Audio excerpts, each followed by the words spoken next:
Hola, ¿qué tal amigos de YouTube? Como pueden ver, hoy les quiero hablar sobre la señalización celular.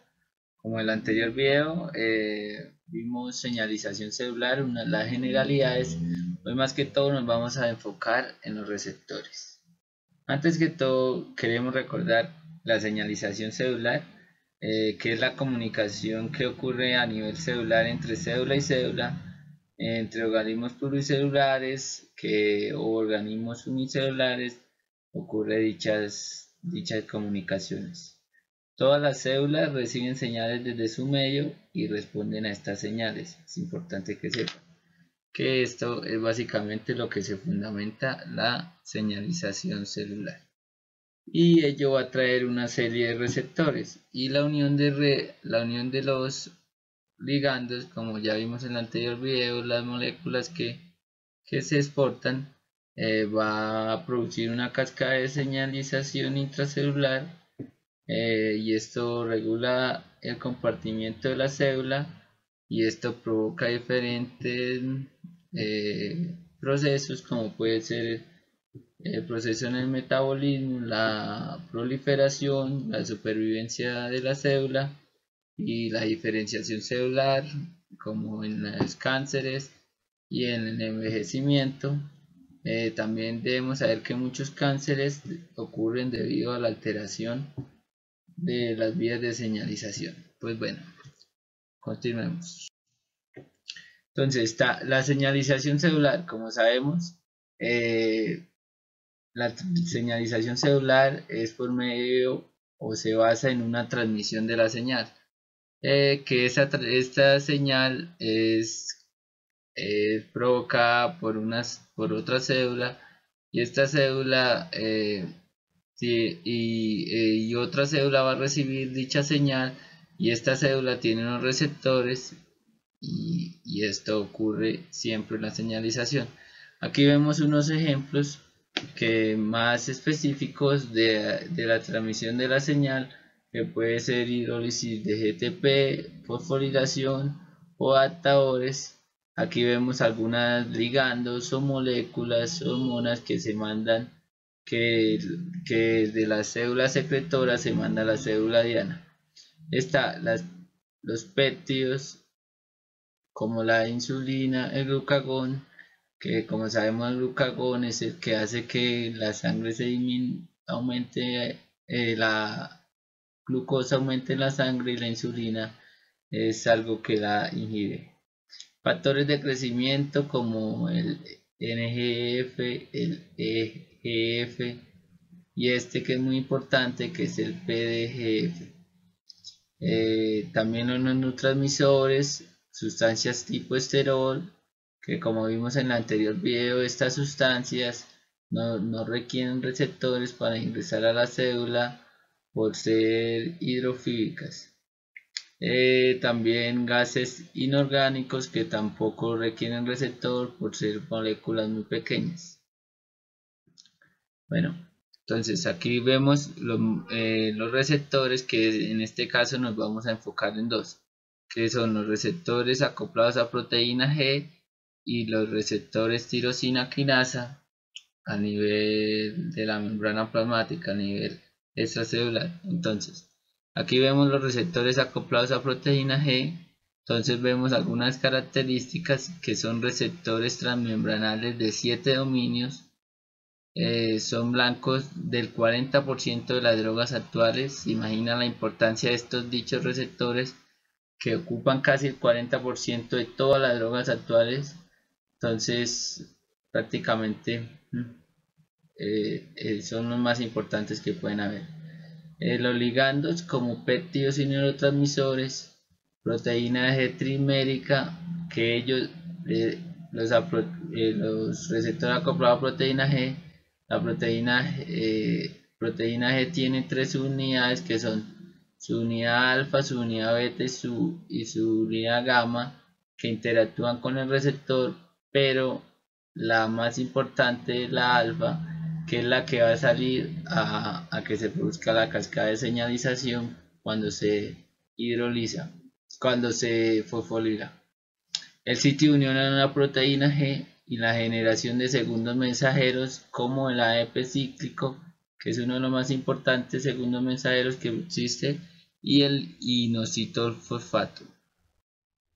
Bueno, aquí vemos las características más específicas para que podamos entender mejor los receptores acoplados a proteína G. Aquí vemos dichos receptores y estos receptores se caracterizan porque tienen 7 dominios intracelulares.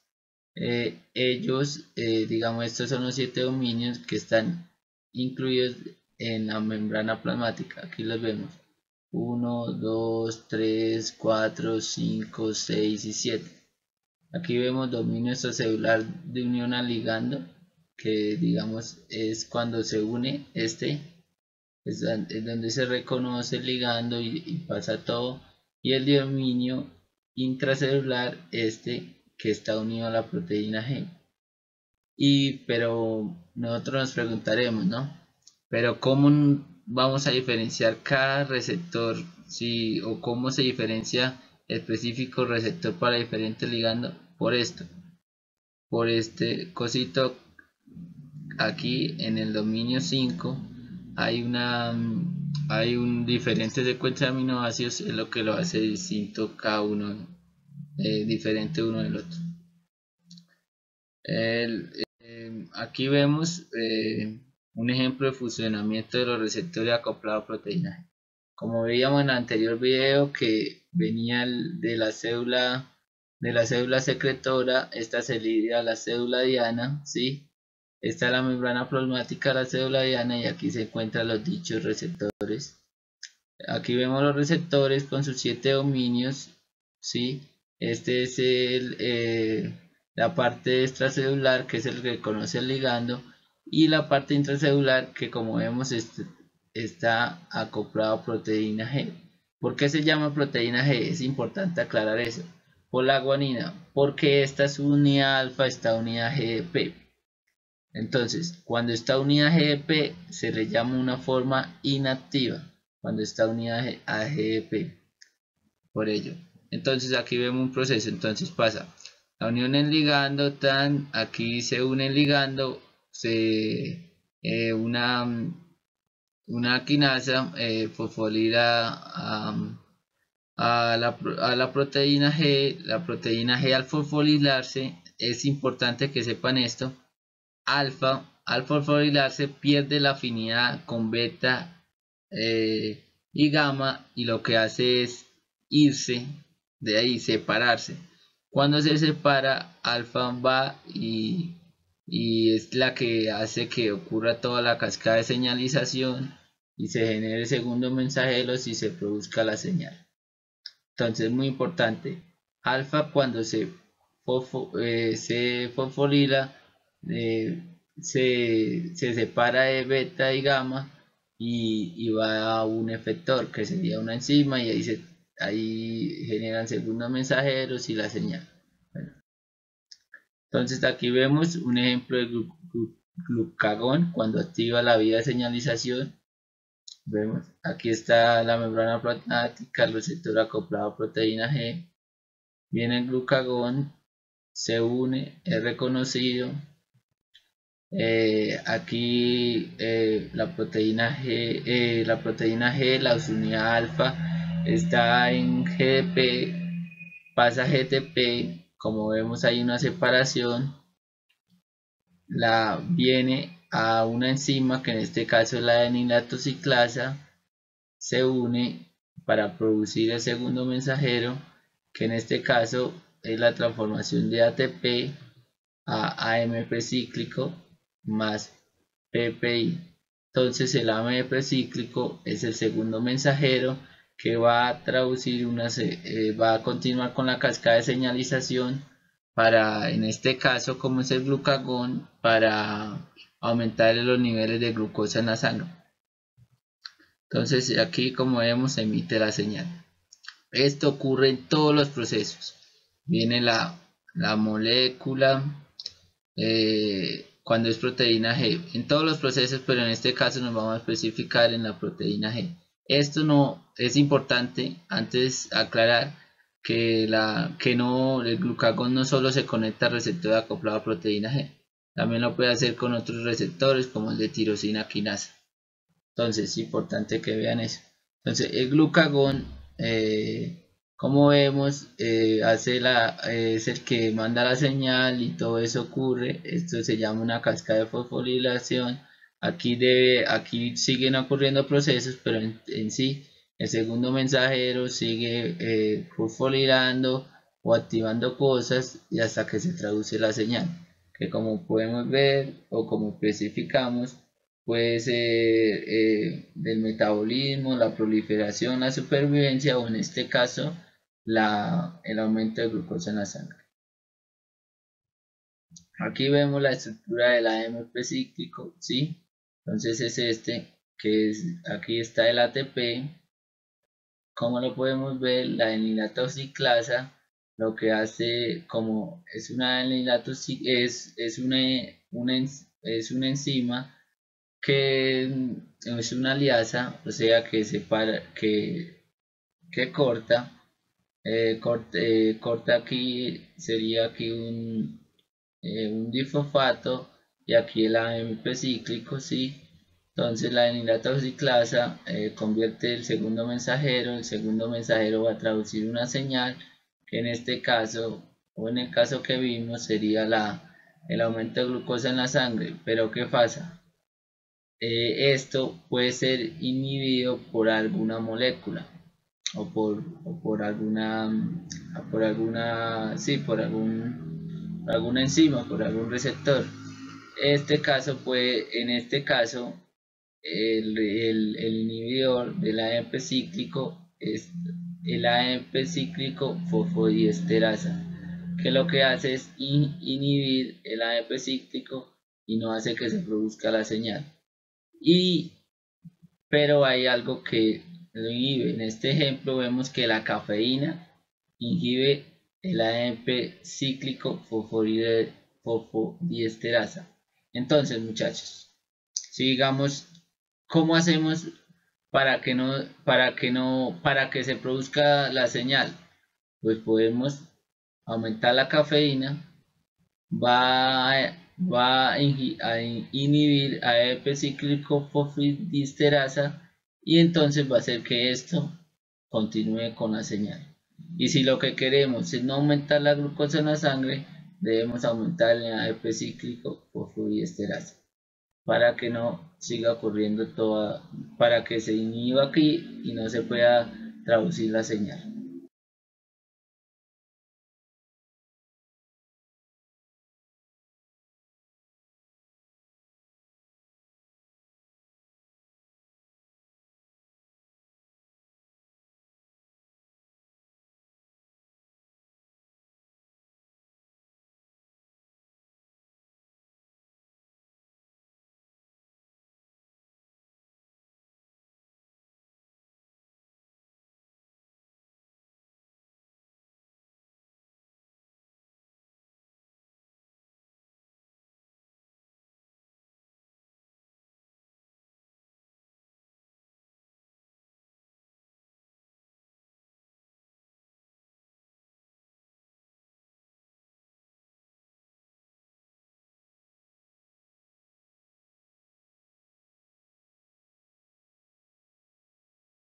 Bueno, entonces la cascada de activación mediante AMP cíclico activa la proteína quinasa A, PKA. Esta proteína es muy importante, es considerada como una proteína donde llegan casi todas las señales. Entonces aquí vemos la proteína PKA, proteína quinasa A, la vamos a especificar como PKA. En algunos textos también está como proteína quinasa dependiente de A o de AMP cíclico. Ok, pero aquí entonces está la proteína, como la vemos. El AMP cíclico lo que hace es activarla. Cuando ella se activa, ella tiene cuatro subunidades. Aquí vemos sus unidades reguladoras y sus unidades catalíticas. Las unidades reguladoras son las que se unen a ADP cíclico para activarse, pero las catalíticas son las que van a hacer las diferentes funciones. Aquí vemos la desunidad catalítica activa que va a traducir una señal. Entonces, el pKa regula numerosos procesos. Esta proteína, como veíamos anteriormente, es una proteína muy importante. Mire, entonces, como aquí vemos, el ADP cíclico la activa y ella va a hacer proliferación, lipólisis, glucogénesis, glicólisis, exocitosis y expresión genética. Y inhibe la glucogénesis, o sea, inhibe para que se forme el glucógeno en el hígado, se almacena el glucógeno en el hígado. Entonces el glucagón induce a la lisis del glucógeno y inhibe. ¿Cómo así? Aquí lo especificamos. Entonces está la glucosa, ¿sí? La glucosa lo que hace es se convierte en glucosa 6-fosfato por exoquina, es una enzima. Ello produce la glucosa 1-fosfato y el glucógeno sintetasa, que es otra enzima, produce lo que es el glucógeno, ¿sí? Entonces aquí está el glucógeno fosfolidasa, que es lo que hace el contrario.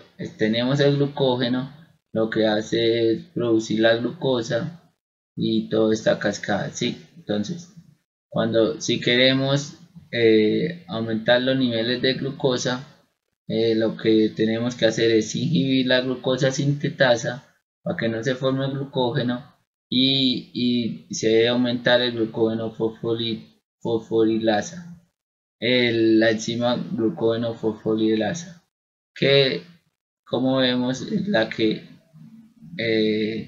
es una liasa que forma la glucosa del glucógeno. Aquí vemos el glucagón activa el pKa y el pKa va a formar esto.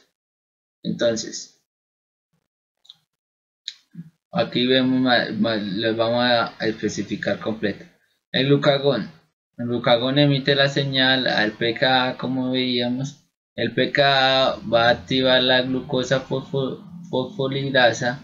Cuando se activa ella, va a destruir el glucógeno, lo va a transformar en glucosa y así sucesivamente. Entonces, ¿cómo hacemos para que se produzca más glucosa en la sangre? Entonces debemos aumentar el glucagón o aumentar los receptores de glucagón y así se producirá más glucosa en la sangre e inhibir el glucógeno sintetasa, que como vemos aquí el pKa también lo puede activar.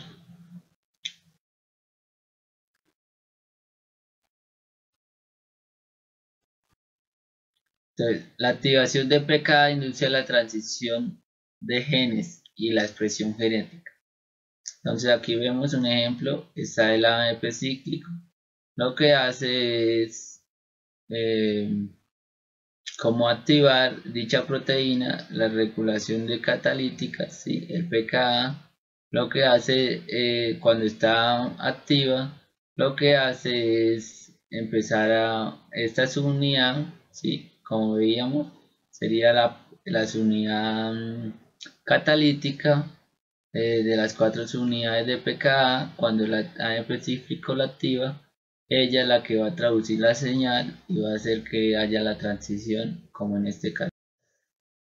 Entonces, receptores tirosina quinasa.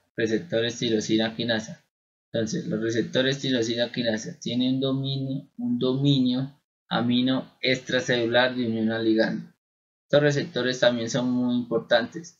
Yo diría que después de los receptores acoplados a proteína G serían ellos. Tienen una hélice alfa transmembranal, tienen un dominio carboxilo intracelular con actividad quinasa, o sea, quinasa, como vimos en el anterior video, son las proteínas que fosforilan. Tiene un péptido o dímeros, y acepta ligandos como factores de crecimiento y péptidos. Y de ahí se activan segundos mensajeros como el inositol fosfato. Entonces aquí vemos, ¿sí? Aquí vemos el receptor, aquí vemos los receptores de insulina. Es importante que ellos poseen la tirosina, el dominio tirosina quinasa, como veíamos anteriormente. Están unidos, están dentro de la membrana plasmática y tienen los dominios, que son los que prácticamente donde se va a reconocer el ligando. Aquí vemos el receptor de insulina. Entonces aquí vemos que son se va a formar un dímero, ¿sí? Entonces está aquí los dímeros, entonces aquí se forman las unidades alfa, ¿sí? Aquí esta sería la unidad beta. Entonces ellos, como veremos más adelante, van a autofosforilarse para producir la cascada de señalización. Aquí receptores de algunos factores de crecimiento. Entonces aquí vemos, entonces está un monómero, ¿sí? Va a formar un dímero. Entonces viene la señal, que sería ligando. Entonces cuando viene la señal, está la hélice alfa, que está unida a la membrana. Aquí está el dominio, que es el reconoce la señal. Entonces está el receptor, este sería el monómero, el dímero que forma el receptor tirosina quinasa, pero cuando está en monómero se considera inactivo. Entonces aquí vemos, pueden ser dos moléculas iguales que se unen a ellos, y cuando se unen las dos unidades se van a pegar y va a formar el dímero. Entonces cuando se forma el dímero, ellos se autofosforilan, que ellos mismos se fosforilan, se unen fosfato y se ponen activos. Aquí vemos que ellos mismos están en ADP y llega y se convierte en ATP. Entonces cuando está activa la tirosina quinasa, sabemos que vienen unas enzimas, ¿sí? Y se unen a ellos para seguir con la respuesta de la respuesta celular, que puede producirse varias respuestas celulares por el mismo receptor. Aquí vemos un ejemplo más claro. Está aquí un factor de crecimiento, está la proteína, ok, está la proteína, está el receptor de tirosina quinasa, aquí está el dominio, aquí ya se fosforiló, ya está el dímero, esto es activa. Entonces viene la PLC gamma, que como veíamos ocurre lo mismo con los receptores acoplados a proteína G. Entonces está el dominio CH2, la proteína que recibe la enzima que reconoce ello, y lo que hace es esto, ahora va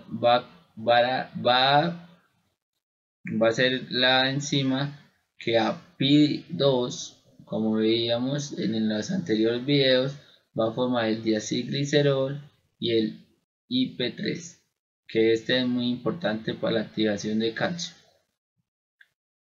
Ok, aquí vemos el inositol fosfatidil, que es de donde se viene el PI2. Ok, aquí vemos que es su unidad, se activa. Cuando está activa, forma el fosfatidinocetil 4,5-bifosfato, que se resume en PI2. El PI2, como veíamos anteriormente, es la enzima PLC lo que hace, como es una hidrolasa, lo que hace es separar en dos moléculas, que en este caso sería el IP3, que como se los explicaba es muy importante para la liberación de calcio retículo endoplasmático, y el diacilglicerol, que él siempre va a estar unido a la membrana. Entonces, que aquí vemos que aquí clava la membrana y él se va al retículo endoplasmático para la liberación de calcio. Aquí vemos interconexión entre receptores de tirosina quinasa y receptores acoplados a proteína G. Entonces, como vemos aquí, la molécula señal que sería el ligando, aquí vemos, este sería el receptor acoplado a proteína G, que ya lo reconocemos por sus 7 dominios, y este sería el receptor tirosina quinasa, que van a producir, por los dos pueden producir la misma traducción, la misma señal. Los dos pueden ejecutar los mismos procesos. Entonces es necesario que se aprendan que no para, digamos, para el aumento de glucosa en la sangre no es necesariamente la proteína G o el receptor tirosina quinasa, sino que los dos pueden aumentar ello. Todo esto debido a que si la célula no puede depender solo de uno, porque se va a morir si alguno de ellos falla. Entonces aquí vemos, entra el ligando, como es una proteína G, entonces lo que hace la proteína G va a activar, se va a unir al adenitato ciclasa. Ello va a producir el segundo mensajero, que será el AMP cíclico, y el AMP cíclico va a activar el pKa. El pKa regula la regulación de genes de las proteínas, y aquí vemos otra vez la proteína G, la subunidad alfa, como veíamos anteriormente. Aquí ella también se puede unir a la fosfatasa C, que como veíamos es aquella que va como es una enzima hidrolasa, la que va a producir del IP3, va a producir el IP3 y el diacilglicerol. Aquí, como el IP3 va a producir el aumento de calcio, ¿sí? Esto debido a que él se une a un receptor que está en el retículo endoplasmático para traducir la señal que liberen calcio. El calcio, hay una proteína que es dependiente de calcio, como la calmodulina, y ella va a activar a la KM quinasa, que la KM quinasa es una proteína que va a producir diferentes traducciones. Ok, aquí también vemos lo que ocurre, que puede ocurrir lo mismo con el mismo proceso con el diacilglicerol, que va a activar ahora la PKC. La PKC puede producir la regulación de genes, todo ello puede ocurrir, como ven aquí, por los mismos, va a haber la misma finalidad de los diferentes receptores. Entonces, la activación de los receptores acoplados a proteína G induce a la hidrólisis de Pi2, como veíamos anteriormente, en Pi3 y en diacilglicerol. Entonces, aquí está la molécula unida al ligando. Aquí esta sería la subunidad alfa. Como recordamos, ella está unida a una beta y una gamma, pero aquí ya es más resumido. La subunidad alfa ya activa GTP, se une a la PLC, a la enzima beta, ¿sí? Beta cuando es proteína G. Entonces, PLC beta, lo que hace la esto sería, cuando está activa, ella como es una enzima, lo que hace es producir, va a hacer que se produzca algo, y lo que se va a producir en este caso es el Pi2 sería este, y va a producir el inositol trifosfato, el IP3 y el diacilglicerol, que siempre va a estar unido a la membrana, siempre. Entonces el diacilglicerol puede activar el PKC, y así va a seguir aquí otra secuencia señal. Y el IP3, como veíamos, este es el retículo endoplasmático, él se une a un receptor, le traduce la señal que libere calcio. El calcio se puede unir al PKC. Aquí la activación de diferentes receptores, ¿sí? de, de factores de crecimiento, como vemos, son aquí en este caso serían receptores tirosina quinasa.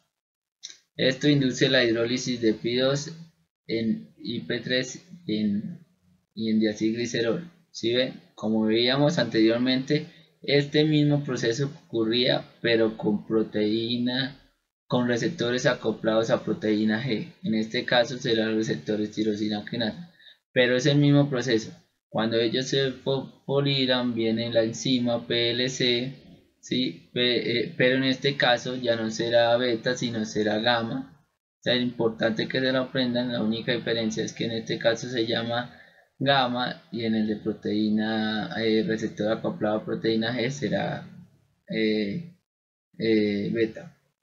Ok, aquí vemos, está el ATP, ¿sí? El ATP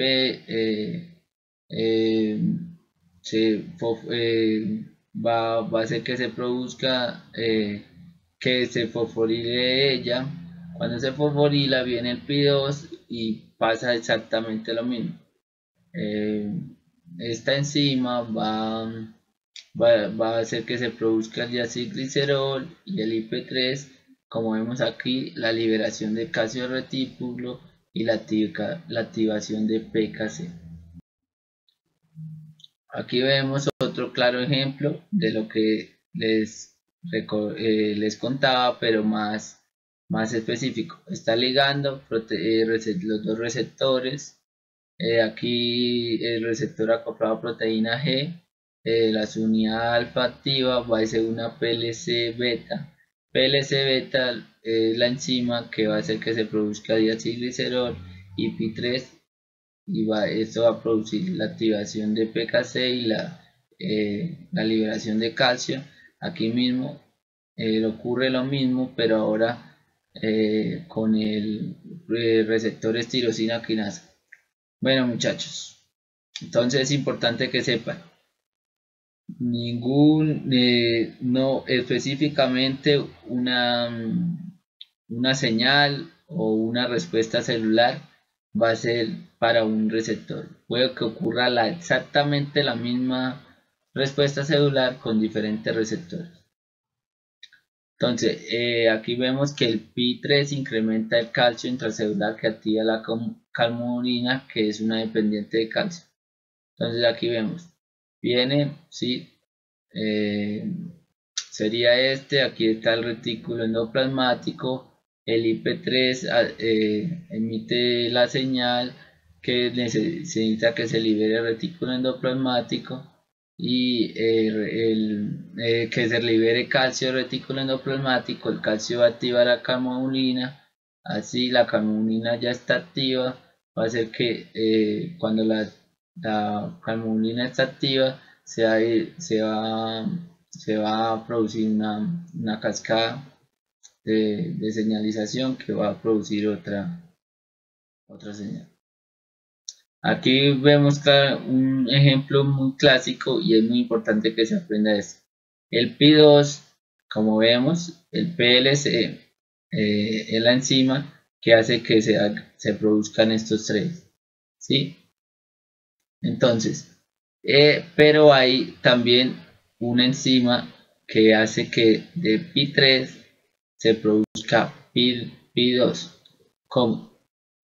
se llama la PTEN.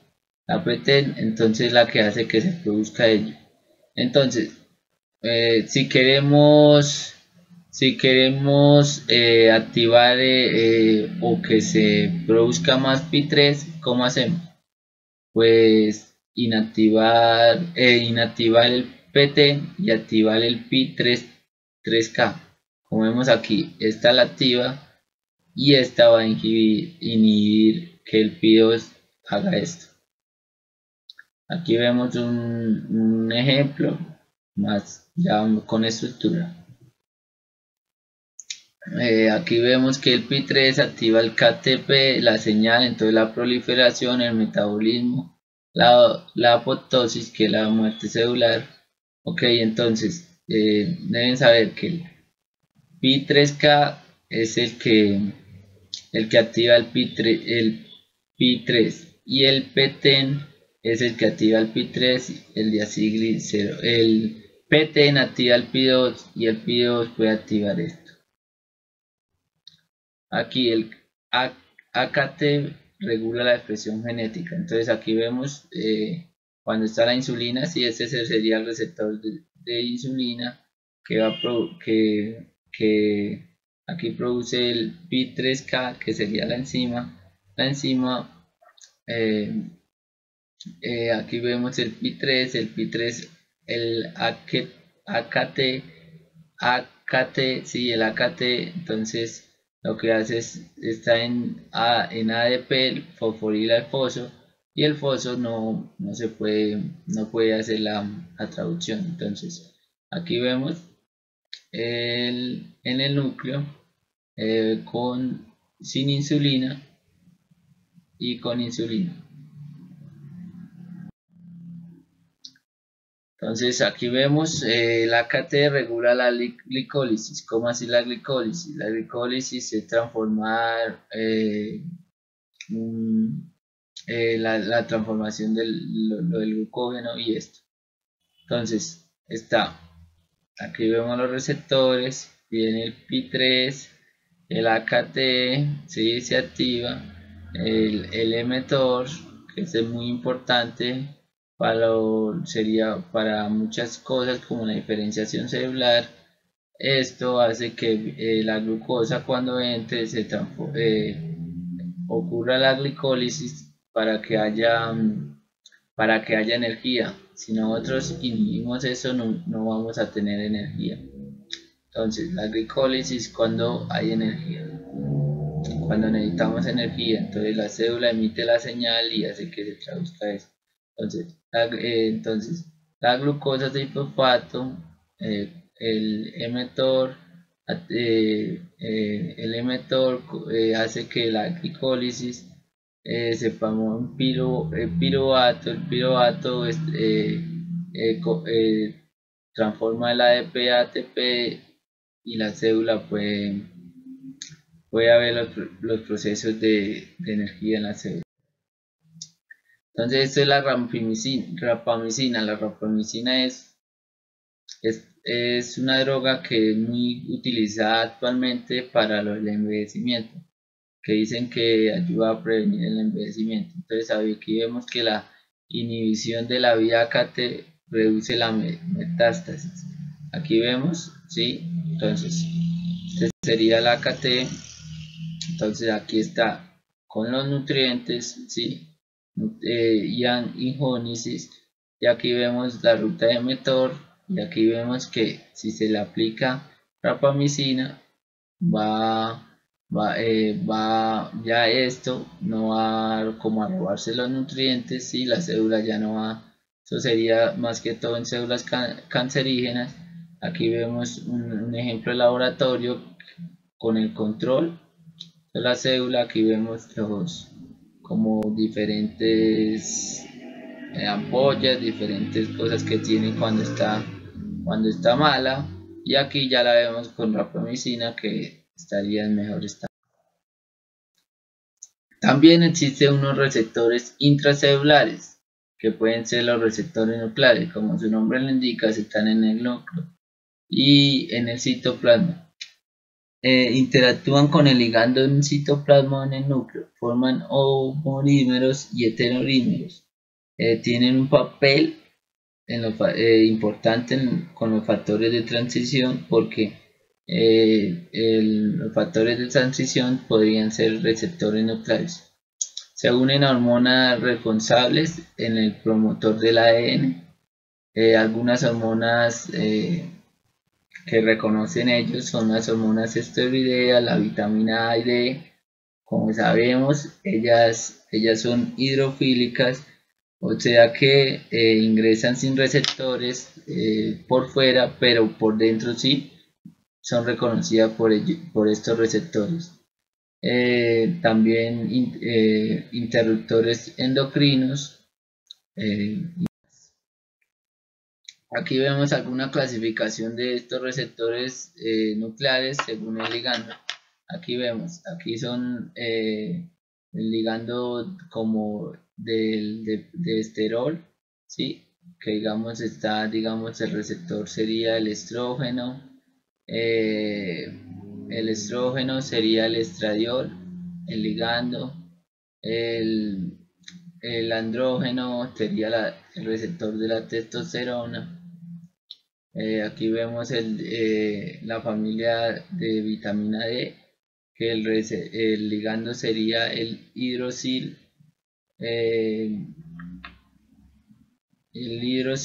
y el receptor sería la vitamina D. Bueno, muchachos, estos receptores es importante que se aprenda que hay diferentes tipos. Está el tipo 1, que forman homodímeros y se traslocan al núcleo e interactúan con coactivadores de TC. Aquí vemos la hormona, aquí vemos los receptores, ¿sí? Ya este sería el citoplasma, este sería la membrana, ¿sí? Este sería el núcleo. Aquí vemos el polo nuclear, entonces aquí ellos forman, aquí están dímeros, lo que hace es atravesar el polo nuclear, los activadores, las enzimas, lo que hace es transformar ello para que haya, digamos, la transcripción genética. El RNA mensajero, como sabemos, como veíamos en biología molecular, es muy importante para la comunicación de los orgánulos a nivel celular. Aquí vemos otro de tipo 2, que prácticamente es lo mismo, pero bueno. Esto es muy importante. El consumo de pescado reduce el riesgo de problemas cardiometabólicos. ¿Cómo así? Si el consumo de pescado, aquí hay un experimento que hicieron, que el consumo de pescado como induce el proceso para procesos metabólicos. Aquí vemos, pero es importante aclarar que el consumo de pescado es cuando una persona reduce el riesgo cuando una persona está activa. Aquí vemos que consumieron pescado pero una persona inactiva y prácticamente no ocurrió nada. No ocurrió nada. Como vemos aquí está, sí. Este sería el cuadro, entonces este es el riesgo de una persona inactiva, sí. Este sería el riesgo de una por sí. Entonces, dicha persona tiene un riesgo muy elevado, pero cuando se mide el consumo de pescado, se ve que prácticamente no baja, ¿sí? Cambio con una persona activa se ve que dicho riesgo permanece baja un poco. Entonces el consumo de pescado, los omegas son muy importantes, pero actúan más cuando una persona está activa. Bueno, muchachos, eso fue todo. Gracias. No olviden suscribirse, darle like, como saben es la paga del bloguero. Y si me quieren me pueden seguir a Daniel.Pira en Instagram y @DanielPirita en Twitter. Bueno, los dejo. Chao. Gracias. Déjenme en sus comentarios de otros videos que quieren que hagan.